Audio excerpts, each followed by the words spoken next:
안녕하세요, 언더독입니다. 군대를 갔다 온 남자분들은 아시겠지만 사회생활을 하다 보면 이런 생각이 들 겁니다. 군대 때가 좋았네. 아니면 옛날 어른들은 박정희 때가 좋았다고 할 겁니다. 왜 그런 말들이 나올까요? 그때 당시에는 통제가 있었고 자유가 침해당했지만 무얼 해야 되는지 분명했고 시키는 대로만 하면 스트레스 없이 살아갈 수 있었고 결과가 좋지 않으면 내 책임이 아니라 사회 책임이었죠. 이렇게 본다면 사람이 동물과 다른 점은 이 이성, 생각하는 게 차이라고 했지만 이런 예에서 보면은 사람은 생각하는 걸 힘들어합니다. 이건 동물에 비해서 육체적인 능력이 부족하니까 생존을 위해서 그 부족분을 메우기 위해서 이성이 있는 것이라고 볼 수도 있는 겁니다. 살면서 후회하지 않는 사람은 없을 거예요. 저도 후회가 많은데 그때 그걸 했더라면, 그때 그걸 안 했더라면, 그때 그 기회를 잡았으면 어땠을까 라고 많이 후회를 합니다. 자, 이런 질문들에 대한 답이 이 영상에 있으니까 이런 관점으로 잘 들어두세요. 자, 앞에 영상에 이어서 선택의 역설 그 두 번째 시간입니다. 이 영상을 보기 전에 앞에 영상을 봐야지 이해를 할 수가 있으니까 앞에 영상을 못 본 분들은 꼭 먼저 보고 오세요. 자, 앞에 영상을 짧게 요약하자면은 선택의 폭이 넓으면 오히려 선택에 마비가 온다. 선택을 회피하게 된다는 것이죠. 그리고 두 번째로 선택의 폭이 넓으면 무엇을 선택하든 간에 만족도가 떨어지게 된다. 그 이유가 상상, 기회비용, 기대감 때문이라고 얘기를 했죠. 자, 자동차가 있다고 해볼게요.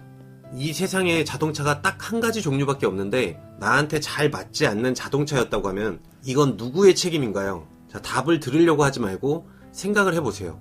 5초 드릴게요. 5, 4, 3, 2, 1.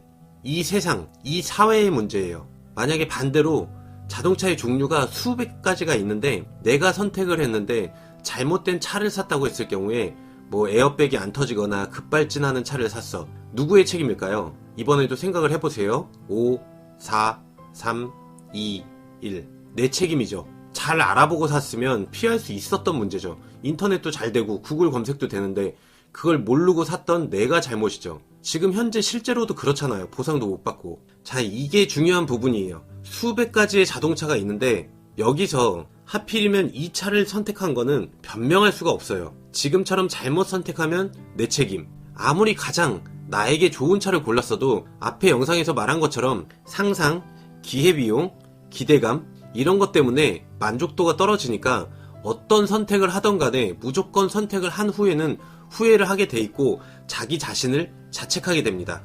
10년 전에 비해서도 기술과 정보력은 엄청나게 발전을 하고 있고 놀거리, 먹을거리 정말 많아졌어요.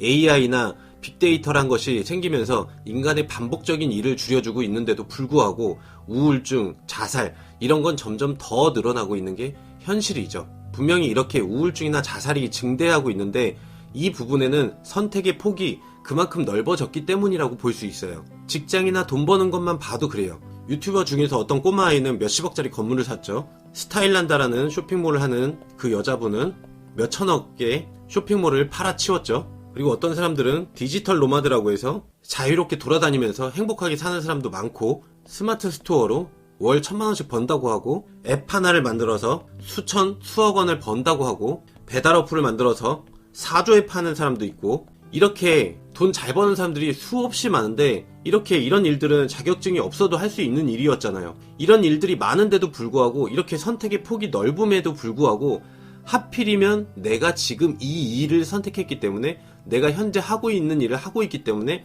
남들에 비해서 돈도 적게 벌고 만족도 못하니까 선택을 잘못한 내 책임이 된 거죠. 그래서 사람들은 자기 자신이 무능력하다고 생각을 하고 자책을 하고 우울증에 빠지게 되는 거죠. 기대가 높은 만큼 실망도 더 큰 법이죠.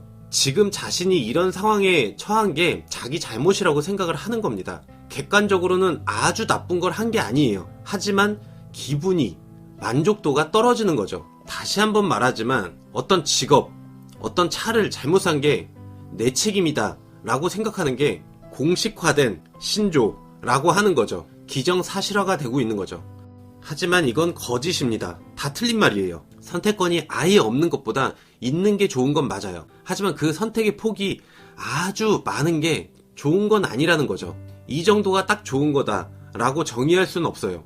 하지만 적당한 게 좋은 거라는 거죠. 인간의 능력 중에 하나는 적응력이죠. 아주 추운 환경에서 벗어나서 따뜻한 나라로 갈 생각을 안 하고 얼음으로 집을 짓고 사는 에스키모인들을 보세요. 따뜻한 나라로 안 가고 추운 데서 적응을 해버리고 살아요. 이렇게 사람은 이성을 이용해서 환경에 잘 적응을 합니다. 우리도 중국의 미세먼지 때문에 힘들어 죽겠다 하는데 마스크를 쓰면서 또 어떻게든 살아가고 있어요. 이런 적응력 때문에 부자가 되고 나서도 금방 그 행복에 적응을 해서 더 큰 행복을 찾아다닙니다. 그래서 부자가 된 다음에도 계속 돈을 벌려고 난리를 치는 거예요. 아니면 이런 경우도 있어요. 여행을 다니면서 돈을 버는데 자기가 진짜 찾고 있었던 일을 찾았다고 즐거워하면서도 계속 또 모험을 하고 도전을 해요. 그 사람들은 왜 그럴까요? 그게 또 적응이 돼서 더 큰 자극을 찾으러 다니는 겁니다. 우리가 아직 부자가 안 되었기 때문에 부자는 행복할 거라고 생각을 하지만 인간은 절대 만족할 수가 없어요. 금방 적응을 해버리기 때문이에요. 이놈이 문제인 거죠. 제가 예전에 다능인에 대한 영상에서 말씀을 드렸죠. 이것도 하고 싶고 저것도 하고 싶어 하는 사람들을 다능인이라고 했죠. 오른쪽 위에 카드를 눌러보시면은 그 영상이 나올 거예요. 그런 다능인들이 자기한테 완벽하게 맞는 일, 지속적으로 보람을 찾을 수 있는 일이 있을 거라고 생각을 하기 때문이에요. 절대 없어요. 그 이유는 적응력 때문이에요. 인간은 금방 적응을 하기 때문이에요.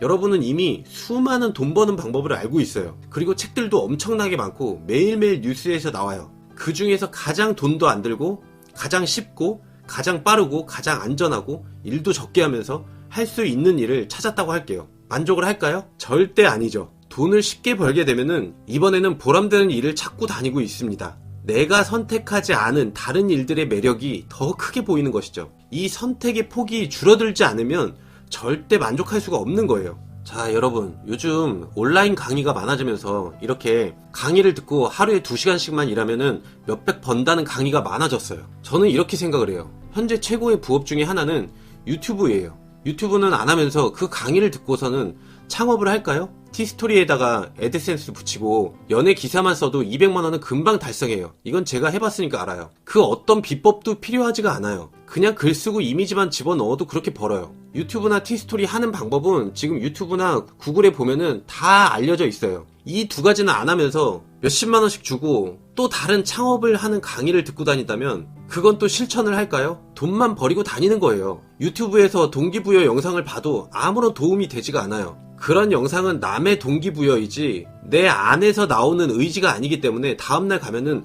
원래대로 다시 돌아가요.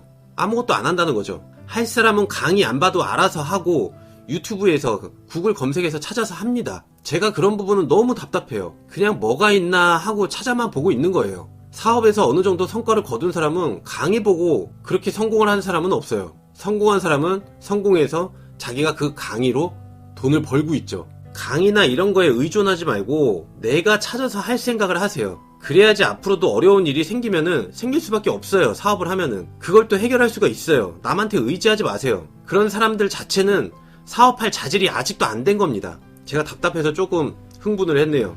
수족관 이야기로 마무리를 할게요. 이 어항 안에 살고 있는 물고기들은 여기에 만족하면서 살까요? 불만족스러울까요?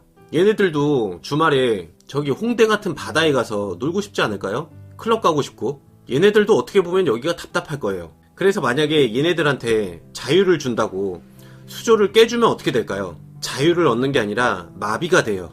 마비가 오고 만족도도 떨어져요. 사람이건 물고기건 모두 자신만의 수족관이 필요합니다. 당연히 이 물고기한테 이 수조는 좋겠지만 이 어항이 없다면 오히려 새로운 고통이 생길 겁니다. 자신 안에 무한한 가능성을 깨우라고요? 오히려 고통이 생깁니다. 자신의 한계를 인정하고 직시할 때 행복해지는 거예요. 가장 먼저 해야 될 일은 자신이 지금 하고 있는 일에 집중을 하고 더 잘할 수 있게 노력을 하고 더 중요한 거는 행복해지는 방법을 먼저 배워야 되는 거예요. 행복해지는 방법을 모르겠다고요? 영상거리 하나 생겼네요. 자, 진정한 자유는 자기 자신이 통제가 가능할 때 찾아옵니다. 오늘 영상은 여기까지 하겠습니다. 감사합니다.